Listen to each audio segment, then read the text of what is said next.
अस्सलाम वालेकुम। आज का जो हमारा क्वेश्चन है वो क्वेश्चन नंबर 3 है और क्वेश्चन नंबर 3 है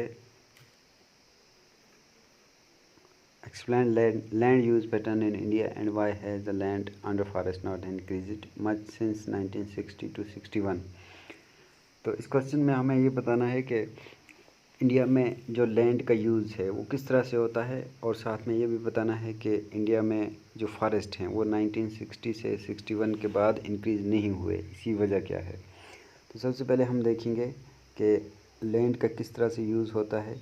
the forest cover of the country is less than the prescribed 33% of the total countries land, यानी इंडिया में जितनी भी लैंड है तो उनमें जो फॉरेस्ट हैं वो 33% से भी कम हैं और forest occupies about 23.3% of the total land surface in India. The land under permanent pasture have also decreased.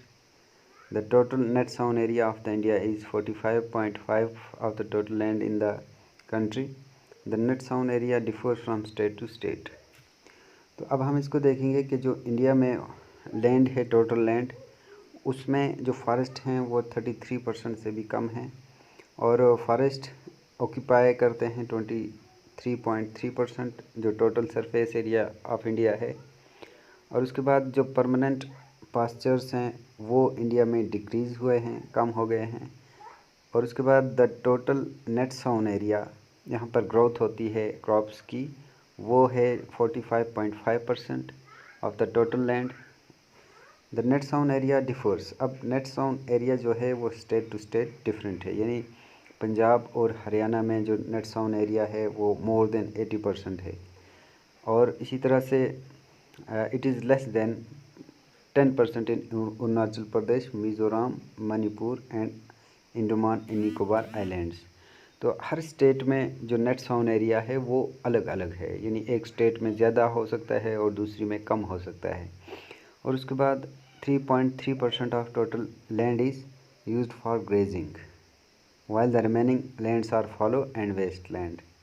तो ये एरिया था, यानी इंडिया में जो जितने भी इंडिया की लैंड थी उनमें फॉरेस्ट, पास्चर्स, नेट साउन एरिया और बाकी चीज़ें अलग अलग तरीके से डिवाइड की गई हैं। तो इसी तरह से इंडिया का जो लैंड यूज़ पैटर्न है वो होता है।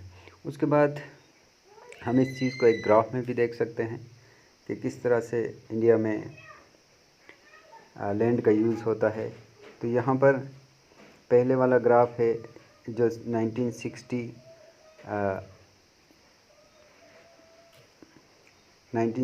to 61 पर है और दूसरा जो है वो 2008 एंड 9 में है। यहाँ पर फॉरेस्ट है, barren area under non agriculture use, बाकी चीज़ें जो आप यहाँ पर अच्छी तरह से देख सकते हो। अब उसके बाद हमने ये बताना है कि 1961 और 62 के बाद जो फॉरेस्ट हैं वो इंक्रीज़ क्यों नहीं हुए। फॉरेस्ट इंक्रीज़ इसलिए नहीं हुए क्योंकि यहाँ इसको हम बड़ा करके देखेंगे।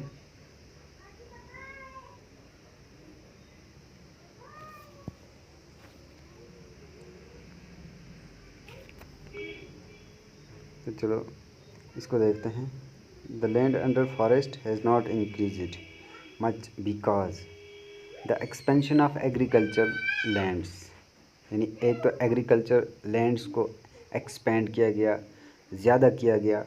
दूसरे नंबर पर कंस्ट्रक्शन ऑफ लार्ज डैम्स, बड़ी बड़ी डैम्स बनाई गई, बिल्डिंग्स बनाई गई, हाईवेज़ बनाए गए, constructions of buildings in area adjacent to forest land. तो फॉरेस्ट लैंड की जगह बिल्डिंग्स बनाएगी और बाकी कंस्ट्रक्शंस की गई, तो जिसकी वजह से फॉरेस्ट 1960 से लेकर 61 के बाद इंक्रीज़ नहीं हुए। ये हमारा क्वेश्चन नंबर 3 था। और अब हमारा क्वेश्चन नंबर 4 है। क्वेश्चन नंबर 4 है how has technical and economic development led to more consumption of resources. यानी जिस वक्त साइंस एंड टेक्नोलॉजी आती है, इकोनॉमिक डेवलपमेंट होती है, तो उससे जो रिसोर्स हैं वो ज़्यादा क्यों इस्तेमाल किए जाते हैं, उनका इस्तेमाल ज़्यादा क्यों होता है। तो इनके फॉलोइंग रीजंस हैं जिसकी वजह से रिसोर्स की कंजप्शन ज़्यादा होती है। सबसे पहले technological development has led to industrialisation. Technology की वजह से इंडस्ट्रियलाइजेशन आती है, इंडस्ट्रियाँ कायम हो जाती हैं। तो जहाँ पर नेचुरल रिसोर्सेज का इस्तेमाल ज़्यादा होता है, क्योंकि मैन्युफैक्चरिंग जब ज़्यादा होगी, डिमांड जब ज़्यादा होगी, तो नेचुरल रिसोर्सेज नेचुरली ज़्यादा इस्तेमाल किए जाएंगे। दूसरे नंबर पर technological development has converted the subsistence agriculture to commercial agriculture and this has led to the over utilization of soil। तो सॉइल की ओवर यूटिलाइजेशन होती है, क्योंकि जिस तरह से एग्रीकल्चर की जाती थी तो साइंस और टेक्नोलॉजी की वजह से वो कमर्शियल में चेंज हो जाती है, और जिसकी वजह से सॉइल का ज़्यादा इस्तेमाल होता है। सॉइल एक रिसोर्स है। तीसरे नंबर पर technological development has also improved the process of mining. तो टेक्नोलॉजी की वजह से माइनिंग का प्रोसेस इम्प्रूव हो जाता है, और माइनिंग में जितने भी मिनरल्स निकाले जाते हैं वो भी नेचुरल रिसोर्सेज हैं, तो उनका इस्तेमाल भी ज़्यादा होता है। चौथे नंबर पर D part the development of technology contributed to increase in production of quality goods and provision of better service to people. तो बेटर सर्विस पीपल लोगों को तब भी पहुंचाई जा सकती है जब क्वालिटी गुड्स तैयार की जाएं, और क्वालिटी गुड्स के लिए नेचुरल रिसोर्सेज का इस्तेमाल होता है। ई पार्ट है economic development has led to increase urbanisation and modernisation which demands more resources. तो ये दूसरा पार्ट था क्वेश्चन नंबर 3 का। अब उसके बाद हमारे पास और इम्पॉर्टेंट क्वेश्चन हैं जो एक्सरसाइज में नहीं हैं बल्कि इसके बगैर हैं, लेकिन ये एग्ज़ाम में अक्सर ये क्वेश्चन आते हैं। तो पहला क्वेश्चन है what is resource planning, discuss in detail about it's very stage. ये ऑलरेडी हमने डिस्कस किए हुए हैं, तो एक बार फिर मैं आपको ये बता देता हूँ। तो क्वेश्चन हमारा है व्हाट इज़ रिसोर्स प्लानिंग, यानी रिसोर्स की प्लानिंग क्या होती है। Discuss in details about very stage, यानी रिसोर्स प्लानिंग का मीनिंग क्या है कि हमारे पास जितने भी नेचुरल रिसोर्सेज हैं, अगर हम उनका इस्तेमाल करते हैं तो वो इंक्रीज़ नहीं होते बल्कि वो डिक्रीज़ ही होते हैं, और हमें रिसोर्स हमेशा ज़्यादा से ज़्यादा चाहिए। तो हम ऐसा क्या करें कि जिसकी वजह से हमारे जो रिसोर्स हैं उनको अच्छी तरह से एक प्लानिंग के ज़रिए इस्तेमाल करें, ताकि वो फ्यूचर के लिए और ज़्यादा हम पैदा कर सकें या उनको सस्टेन यानी बचा के रख सकें, ताकि आगे भी वो इस्तेमाल होते रहें। तो रिसोर्स प्लानिंग इज़ टेक्निक और स्किल ऑफ प्रॉपर और जुडिशियस यूज़ ऑफ रिसोर्सेज, यानी एक प्रॉपर तरीके से रिसोर्स का इस्तेमाल करना ही रिसोर्स प्लानिंग होता है। तो इसमें क्या क्या होता है, identification of and inventory of resources across the region of the country.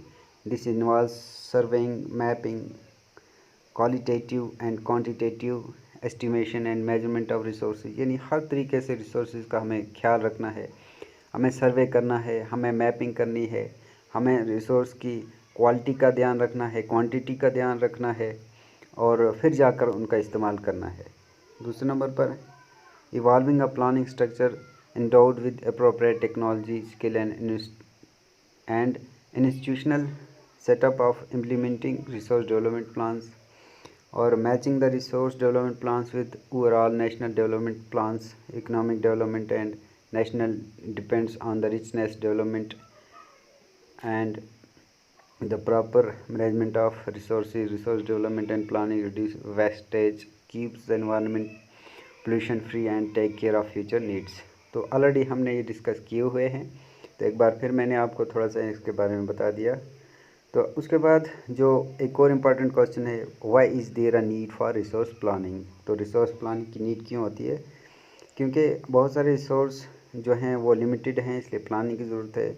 Most of resource are unevenly distributed over the country, यानी ये अनइवनली डिस्ट्रीब्यूटेड हैं रिसोर्सेज, किसी जगह कम हैं किसी जगह ज़्यादा हैं, तो इसलिए इस तरीके से भी करनी है। ओवर यूटिलाइजेशन ऑफ रिसोर्स में lead to pollution of the environment, अगर ज़्यादा इस्तेमाल करेंगे तो उससे भी इन्वायरमेंट को पोल्यूट का खतरा है, पोल्यूशन का खतरा है।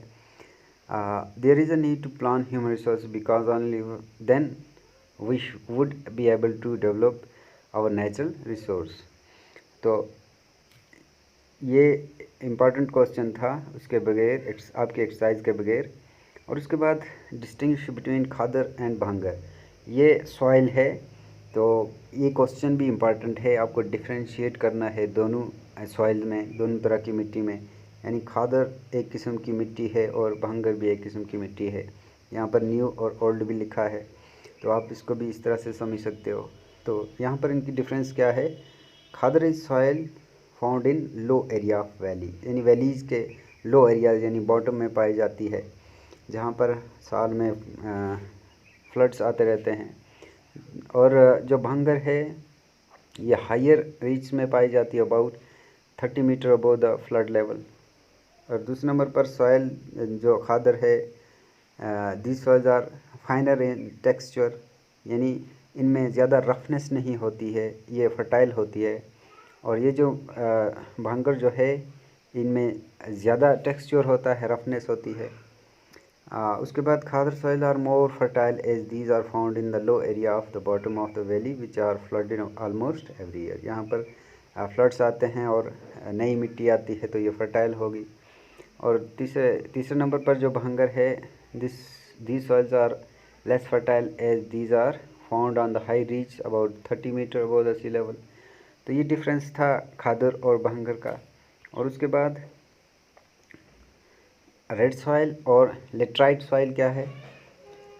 It is formed due to weathering of igneous and metamorphic rocks. Red soil जो है वो वेदरिंग यानी प्रोसेस है वेदरिंग, जब इग्नीस रॉक्स मेटामॉर्फिक रॉक्स में चेंज होती हैं, या ऑलरेडी आपने स्टडी किया है इसके बारे में, तो रेड सॉइल बनती है। Laterite soil it is form by leaching process in the tropical areas of heavy rainfall वाले एरियाज़ में ये मिट्टी पाई जाती है। तो इसी तरह से इसकी जो बाकी डिफरेंसेस हैं इन दो में, ये ऑलरेडी हम लोगों ने डिस्कस की है। तो जब आप इनको रीड करोगे तो आपको इजीली अंडरस्टैंड हो जाएगा। यानी ये क्वेश्चन मैंने इसलिए रखे हैं यहाँ पर क्योंकि ये इम्पॉर्टेंट क्वेश्चन हैं, बहुत ज़्यादा एक्सपेक्टेशन है कि ये एग्ज़ाम में आ सकें। तो ये हमारा आज का जो लेसन था वो यही था, और कल इंशाल्लाह जो हमारा नेक्स्ट टॉपिक होगा उसके बारे में हम डिस्कस करेंगे।